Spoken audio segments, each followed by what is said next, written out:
மீண்டும் இன்று ஒரு இறை செய்தியில்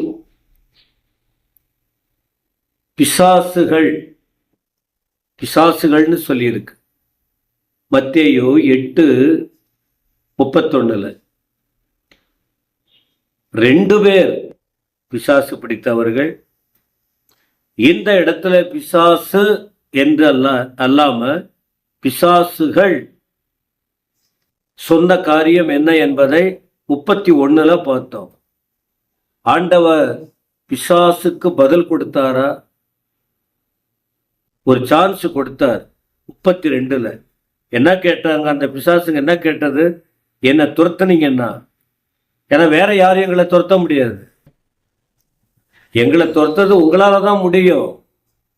அப்படி எங்களை நீங்க துரத்துனா அந்த பன்றி கூட்டத்துக்கு போகும்படி நீங்க உத்தரவு கொடுங்க வேண்டுனது. ஆண்டவருக்கு பதில் கொடுத்துருக்காரு பாருங்க. வேற மாதிரி பேசாம, ஏ பிசாச, என்ன நினைச்சுக்கிட்டு இருக்கிற? என்ன மனுஷங்களை அப்படி வேதனைப்படுத்துற?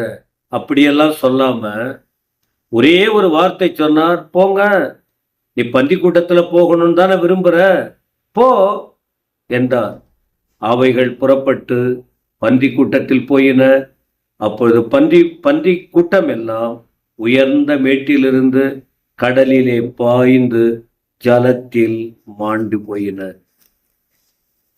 பிசாசுக்கும் பன்றி கூட்டத்துக்கும் என்ன இருக்கு? அப்போ ஒரு மனுஷனுக்குள்ள இருக்கிற அந்த பிசாசு எவ்வளவு பன்றிகள் கூட்டமா மேய்ந்தது, அதுக்குள்ள போயிட்டு சாகடிச்சிச்சு.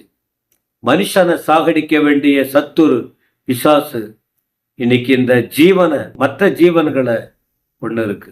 உங்களுக்கு என்ன சொல்றேன்னு சொன்னா, பிசாசு உண்டு. ஒரு குடும்பத்துல ஒரு மனுஷன் வாழ்க்கையில பிசாசு வந்தால் சும்மா விட மாட்டான், அலக்கழிப்பான், சண்டை கொண்டு வருவான், பயங்கரமான சூழ்நிலைகள் இருக்கும். பிசாசு வார்த்தையே ஆண்டவர் கேட்டார். எனக்கு அன்பானவர்களே, உங்க பிரச்சனை என்ன? உங்க கஷ்டம் என்ன? உங்க கேள்வி என்ன? உங்க போராட்டம் என்ன? ஏன் நம்ம ஆண்டவர்கிட்ட கேட்கக்கூடாது? எனக்கு எங்க பதில் வரப்போகிறது அப்படி யோசிக்கிறீங்களா? ஏன் ஆண்டவர்கிட்ட நம்ம கேட்கக்கூடாது? கேளுங்களேன், பதில் கிடைக்குமா என்னன்னு. கட்டாயம் பதில் கிடைக்கும். என் ஆண்டவர் பதில் கொடுக்கிறவர். நல்லவங்க கெட்டவங்கன்னு இல்லை, மனுஷனுக்கு விடுதலை வேணும். நீங்கள் விடுதலை பெற்று வாழணும். அதுக்காக நாங்களும் ஜெபம் பண்றோம். ஆண்டவரை தேடுங்கள்,